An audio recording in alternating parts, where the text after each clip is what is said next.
Attachment is our response to loneliness.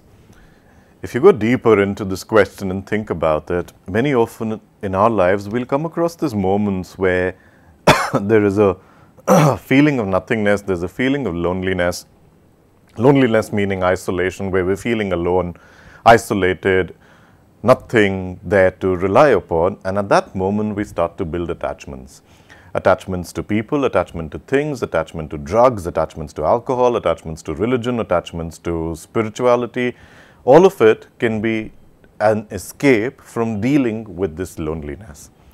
Then the response, when we realize in certain situations that we're deeply attached to things and to propaganda or to anything, then the response comes that we should be detached, which means that we now get other forms of action going in life. That is, can I be detached from shopping, from addictions, from people, from this? And that response doesn't mean that I've still dealt with my loneliness.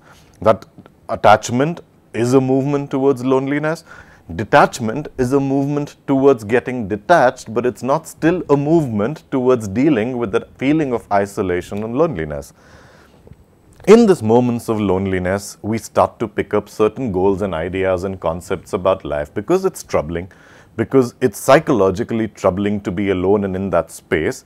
We either find escape routes in terms of getting attached to various things, building up occupation, thinking of goals, dreams, desires, travel, hobbies, movies, sex, shopping. All of this can be an attachment and escape route.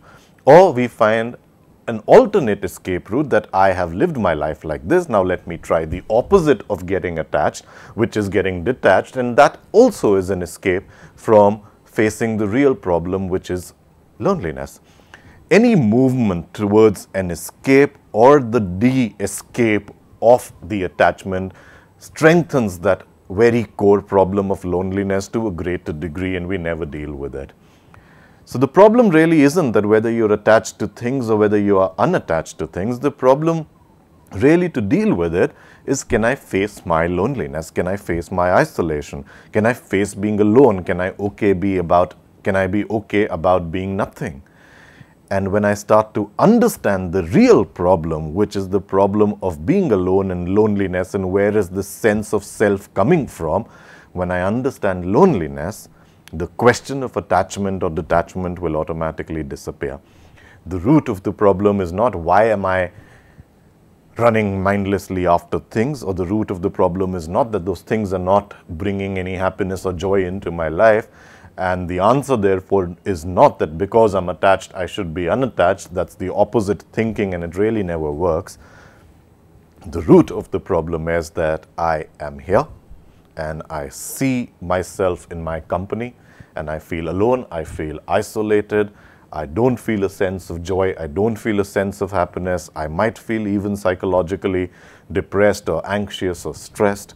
And that is the root to deal with. And when I see through the truth of that, the answer doesn't lie in attachment or detachment. The answer lies in self-discovery of what it means. Who am I as a person? What it means to be this lonely person. And it may not really be bad to be lonely, because we associate being alone with the word lonely, and that may not really be true. But I'm not here to give an answer and guide you into a discovery process of the self. It's something for you to do. It's something for each of us to do, to discover the truth behind our existence. And the way to deal with it is to stay with the loneliness and see what is at the end of it, and then you can go beyond. But what we normally do is come face to face with this loneliness. We don't stay with it. We find escape routes, and our entire life goes in these things. So let's deal with it. Let's come to it, go through the loneliness. Let's see what lies at the end of this loneliness, or what's beyond it.